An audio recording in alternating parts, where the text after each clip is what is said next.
नमस्कार, मैं सुधीर आजाद एक बार फिर आपका स्वागत करता हूं। आज हम जिस एक नए उपविषय के साथ आपसे जुड़े हैं वह है अनेक शब्दों के लिए एक शब्द। अनेक शब्दों के लिए एक शब्द क्या है, इनकी महत्ता क्या है, यह ऐसी ऐसी कौन सी बुनियादी संरचना है जिसके आधार पर इनका निर्माण होता है और इनकी जो उपादेयता या इनकी जो प्रासंगिकता है साहित्य में, व्याकरण में, भाषा में, वह क्या है।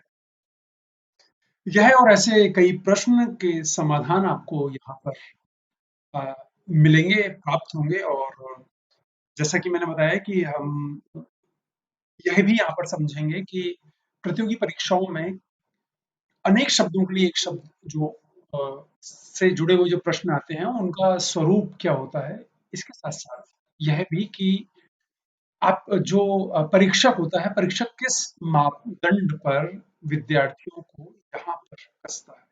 देख यह लीजिए कि किस सिलसिले से हम आगे बढ़ेंगे।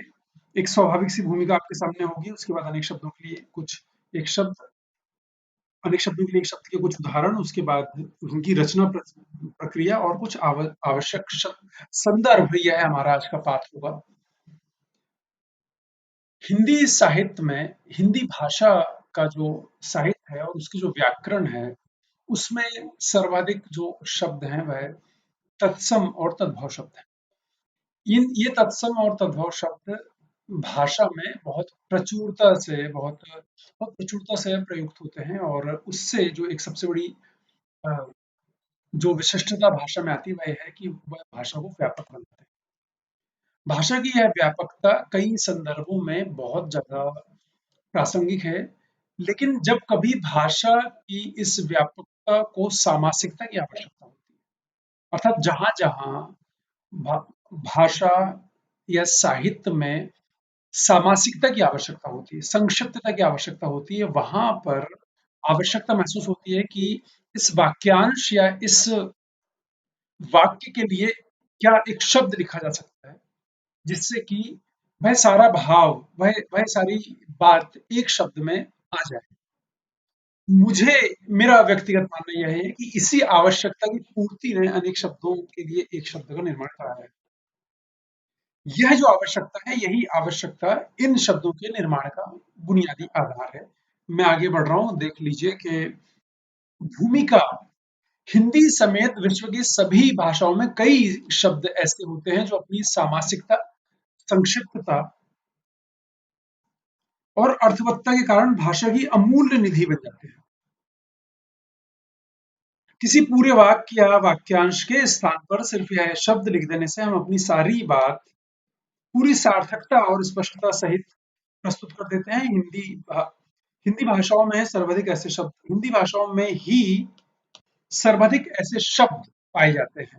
यह एक स्वाभाविक संक्षिप्त सी भूमिका जो आपको यह बता रही है कि हिंदी भाषा में सर्वाधिक ऐसे शब्द पाए जाते हैं। यहाँ पर यह देख लीजिए कि अनेक शब्दों के लिए एक शब्द को कैसे परिभाषित किया गया। कभी कभी वाक्य या वाक्यांशों के संपूर्ण अर्थ को एक शब्द प्रस्तुत कर देता है। ऐसे शब्द ही अपनी विशिष्ट अर्थवत्ता के कारण भाषा एवं साहित्य का अहम आधार हो जाते हैं। सामान्य और सरल भाषा में इन्हें ही अनेक शब्दों के लिए एक शब्द कहा। ये बिल्कुल वैसा है कि बहुत पढ़ा लिखा हुआ साक्षर, बहुत ज्यादा प्रशिक्षित, बहुत ज्यादा शिक्षित, प्रशिक्षित या किसी तकनीक इत्यादि को जानने वाला, किसी तकनीक की शिक्षा, व्यावसायिक शिक्षा, यह ऐसे कई वाक्यांशों के लिए शब्द हैं। उनके उदाहरण मैं यहाँ आपके सामने प्रस्तुत कर देता हूँ। इन उदाहरणों से भी आप समझेंगे कि कैसे अनेक शब्दों के लिए एक शब्द अस्तित्व में आते हैं। बिना पलक गिराए हुए वह मुझे देखता रहा, एक वाक्य है। बिना पलक गिराए वह मुझे देखता रहा। यहाँ पर इस पूरे वाक्य, इस वाक्यांश की जगह आप लिख सकते हैं, निर्निमेष मुझे देखता रहा, वह निर्निमेष मुझे देखता रहा। एक वाक्यांश के या एक आधे वाक्य के स्थान पर एक शब्द आ गया और उसने उस वाक्य को सामासिकता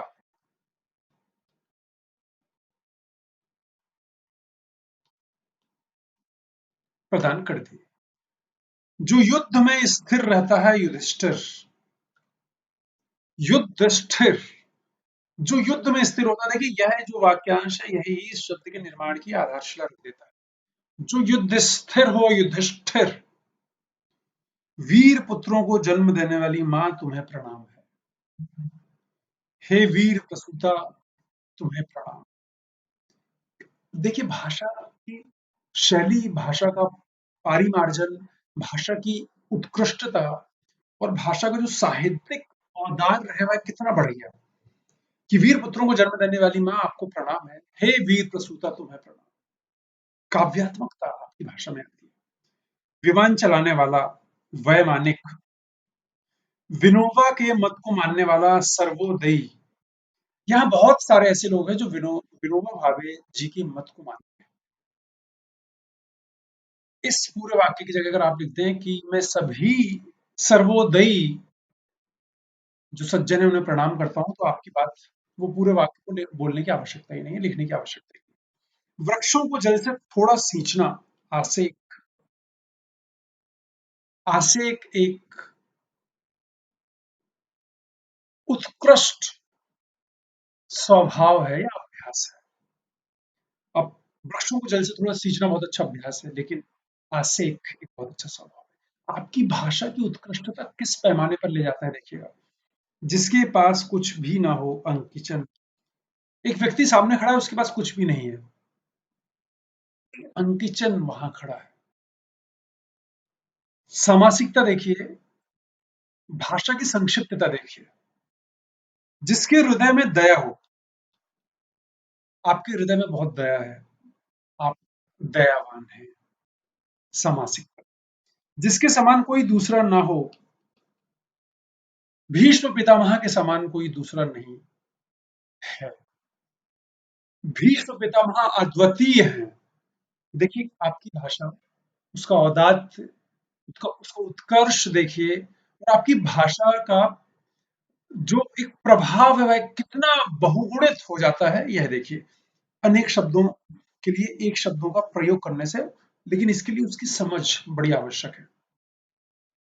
जिसके आने की तिथि ना हो, जिसके आने की तिथि नहीं है वह आए हैं। अब यह वाक्य देखिए, आप कहें अतिथि आए हैं, तो ये व्यवहारिक भाषा में प्रयुक्त इतने ज्यादा आदर सूचक और इतने सम्माननीय शब्द होते हैं कि अगर आप कहें कि किसी के सामने कहें कि वो जिनके आने की तिथि निश्चित नहीं है वह आए हैं, माँ जिनकी आने की तिथि निश्चित नहीं है वह आए हैं, अगर आपने ये कहा और वो अतिथि सामने खड़ा है, और आपने कहा कि माँ अतिथि आए हैं, आने वाला व्यक्ति जो आगंतुक है वह अपने आप को सम्मानित अनुभव करेगा। लेकिन अगर आपने कहा कि माँ जिनकी आने की तिथि निश्चित नहीं है वह आए हैं, तो उसको लगेगा यार शायद यहाँ मेरी प्रतीक्षा नहीं थी, मेरा इंतजार नहीं था, या इन लोगों को मेरे आने से कोई विशेष खुशी नहीं हुई है, मुझे यहाँ से जाना चाहिए। जिसके कोई संतान ना हो या जिसकी कोई संतान ना हो, निसंतान, यह वही है। या निसंतान संपर्क करें, आप कई जगह डॉक्टर्स के बोर्ड पे अगर बोले कि जिसकी कोई संतान नहीं है वह हमसे संपर्क करें, तो यह एक सभ्य भाषा भी नहीं लगती। तो भाषा भाषा की सभ्यता भी देखिए यहाँ पर प्रलक्षित हो रही है। आपका लेखन आलोचना के योग्य है, आपका लेखन आलोच्य अवश्य होने वाला है।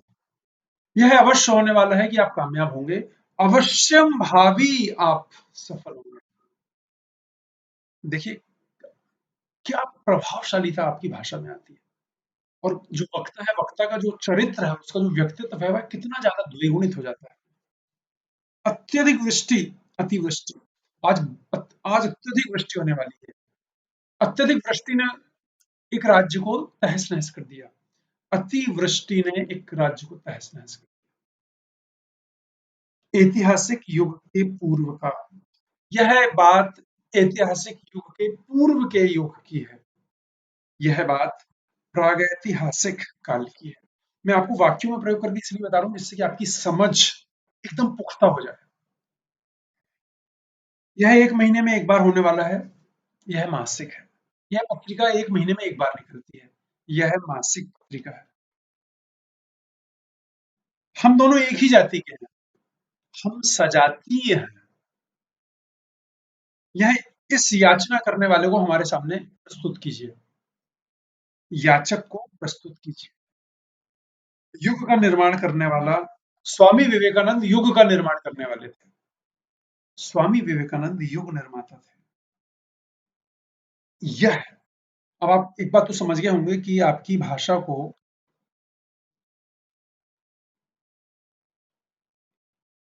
प्रभावशाली,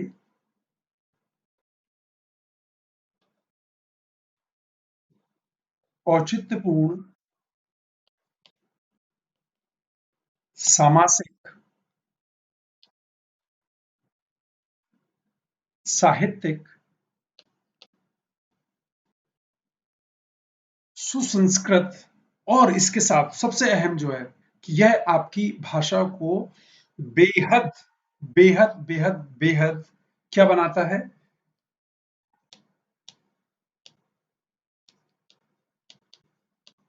सहजतापूर्ण, जिससे कि यह लोगों तक पहुंच सके।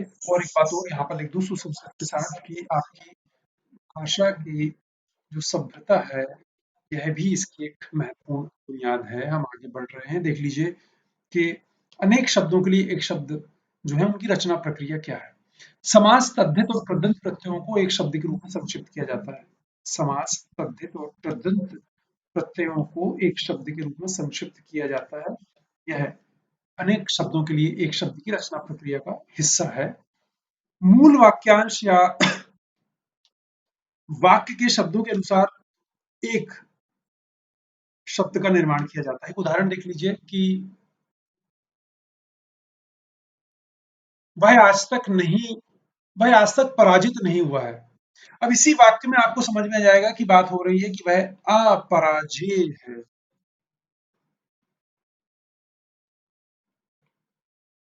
यह शब्द आपका इसी मूल वाक्यांश या वाक्य जो अनेक शब्दों के लिए एक शब्द है उनमें से आपको मिल जाता है।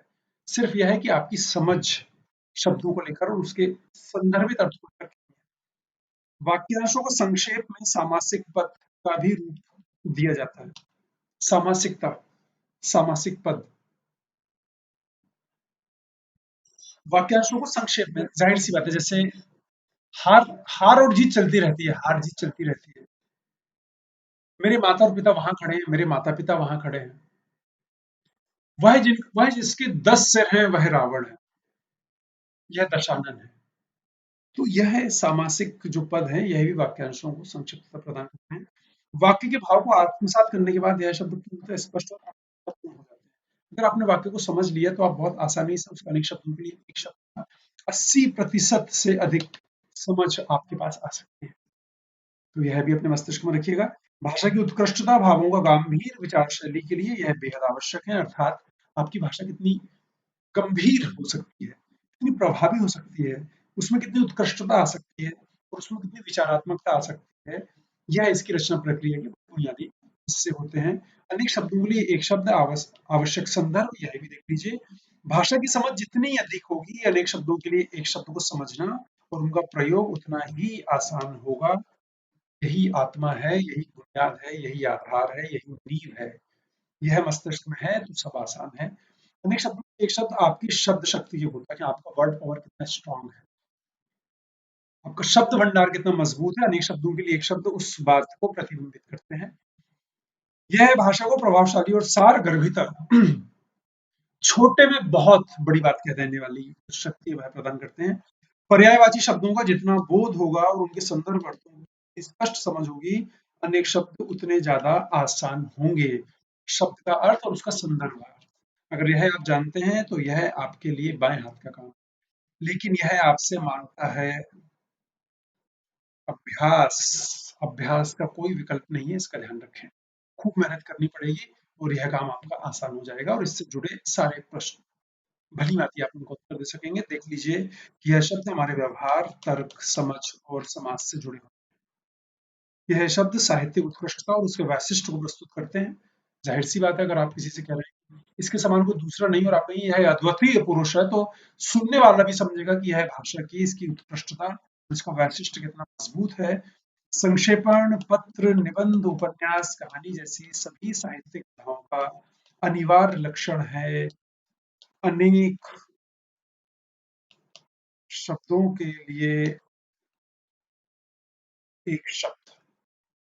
यह अपने मस्तिष्क में रखिए और इस सब का आधार सिर्फ यह है कि आप निरंतर निरंतर अभ्यास करें, शब्दों को समझें, उनके संदर्भ अर्थ को समझें। यह रहा वह पाथ, वह क्रमबद्धता जिससे हम यहाँ तक पहुंचे हैं। हमने एक संक्षिप्त भूमिका, उसके बाद अनेक शब्दों के लिए एक शब्द की स्वाभाविक परिभाषा, उसके उदाहरण, उदाहरणों की वाक्य प्रयोग और उनके अर्थ को हमने समझा। उसके बाद इसकी रचना प्रक्रिया क्या होती है और कुछ ऐसे आवश्यक संदर्भ जो अनेक शब्दों के लिए एक शब्द के लिए बेहद बुनियादी हैं, हमने यह समझा। और अब यह कहते हुए आपसे इजाजत ले रहा हूं कि निश्चित रूप से एक स्पष्ट और स्वाभाविक समझ, एक सरल समझ और एक अपना दृष्टिकोण आपका अनेक शब्दों के लिए एक शब्दों के लिए बना होगा। इसके बाद भी अगर किसी किस्म की कोई गुंजाइश है, आप हमसे संपर्क कीजिए।